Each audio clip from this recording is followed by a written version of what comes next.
జగద్గురువులు శ్రీ శ్రీ శ్రీ శంకర విజయేంద్ర సరస్వతి స్వామీజీ వారు ఏర్పాటు చేశారు.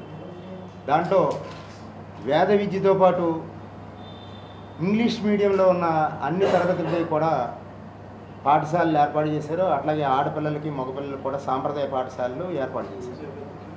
ఈ సందర్భంలో ఆ విద్యా సంస్థల యొక్క విషయం ప్రచారం నిమిత్తం మనం రేపు విశాఖపట్నంలో డైమండ్ పార్క్ దగ్గర శంకరమఠంలో ఒక మంచి అవగాహన సదస్సు పెట్టుకున్నాం. ఈ సందర్భంలో దానికి ముఖ్య అతిథిగా మనకి యూనివర్సిటీ వైస్ ఛాన్సలర్ గారు శ్రీ జి శ్రీనివాస్ గారు, అట్లాగే యూనివర్సిటీ డీన్ శ్రీ రమణ గారు ఈరోజు విశాఖపట్నం ఇచ్చేశారు.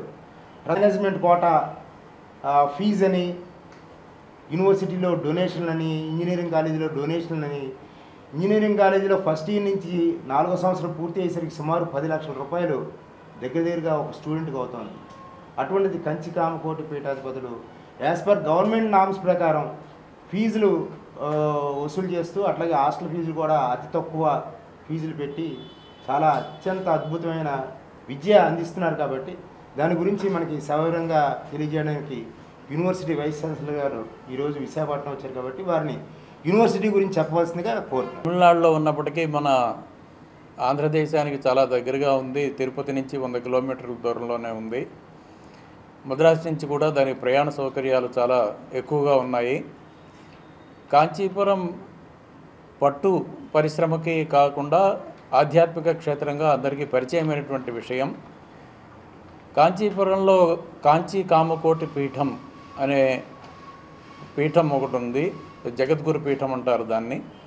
అది ఆదిశంకరాచార్యుల పరంపరలో అనుస్యూతంగా అంటే కంటిన్యూగా 70వ పీఠాధిపతి అయినటువంటి ఇప్పుడు ప్రస్తుతం శ్రీ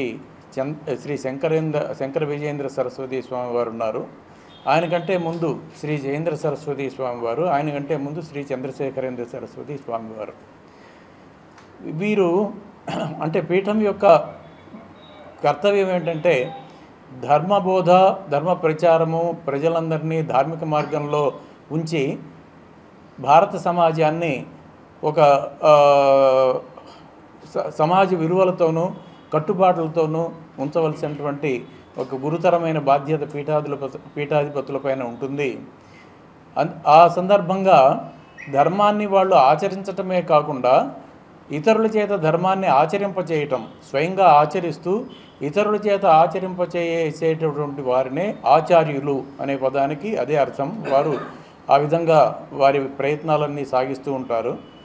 కనుక ప్రస్తుతం భారతదేశంలో ఉన్న పరిస్థితి ఏంటంటే విదేశీ అలవాట్లతోనూ విదేశీ సంస్కారాలతోనూ భారతీయతని మనం మర్చిపోయి విదేశీ విద్యల పట్ల విదేశీ విద్యలు మనకు అవసరమైనటువంటివే అనే విషయాన్ని జగద్గురువులు కూడా గుర్తించారు.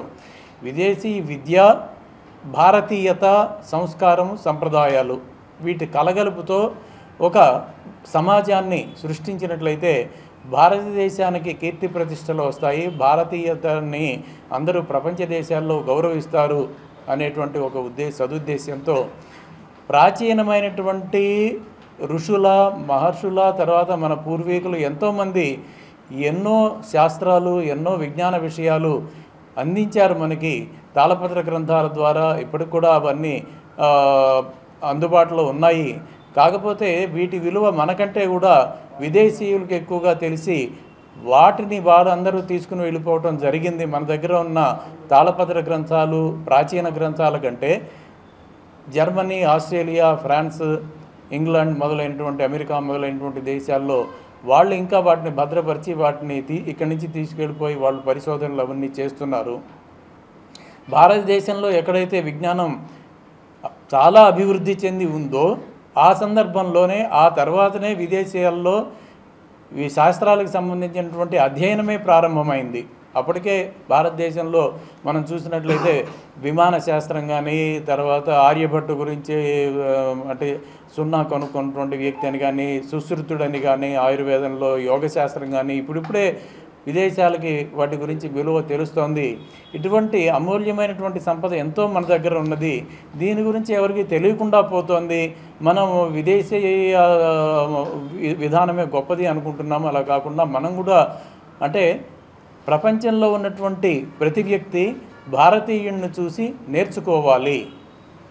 ఆ విధమైనటువంటి ఒక గొప్పతనాన్ని భారతీయులు సంపాదించాలి అని మన మహర్షులు ఆశించారు. అందుకనే విశ్వగురు స్థానంలో భారతదేశం ఉండాలి అనేటువంటి విషయాన్ని వారు బోధించారు. వీటినన్నింటినీ దృష్టిలో పెట్టుకుని ఇప్పుడు మనం సెంట్రల్ గవర్నమెంట్ కూడా చూసినట్లయితే కొత్త నూతన విద్యా విధానం నేషనల్ ఎడ్యుకేషన్ పాలసీ ద్వారా ఇలాగా అంటే స్కిల్స్ తర్వాత నూతన విద్యల్లో కొరవైనటువంటి నూతన విద్యల్లో ఏమవుతుందంటే ఒక కామర్స్ అంటే కామర్సే చెప్పడం, ఇంజనీరింగ్ అంటే ఇంజనీరింగ్ మాత్రమే చెప్పడం ఇలా జరుగుతుంది. కానీ మన అంటే తల్లిదండ్రులు పూజించాలి, తర్వాత ఈ విధమైనటువంటి కట్టుబాట్లని వాటిని ఒక వ్యక్తిత్వాన్ని పెంపొందించేటట్లుగా అవి లేవు కనుక వాటిని కూడా చేర్చి బోధించాలనే నూతన విద్యా విధానం ఇప్పుడు ఆ విధంగా కోర్సులు తయారు చేయాలనేటువంటి ఉద్దేశంతో గవర్నమెంట్ సూచిస్తోంది.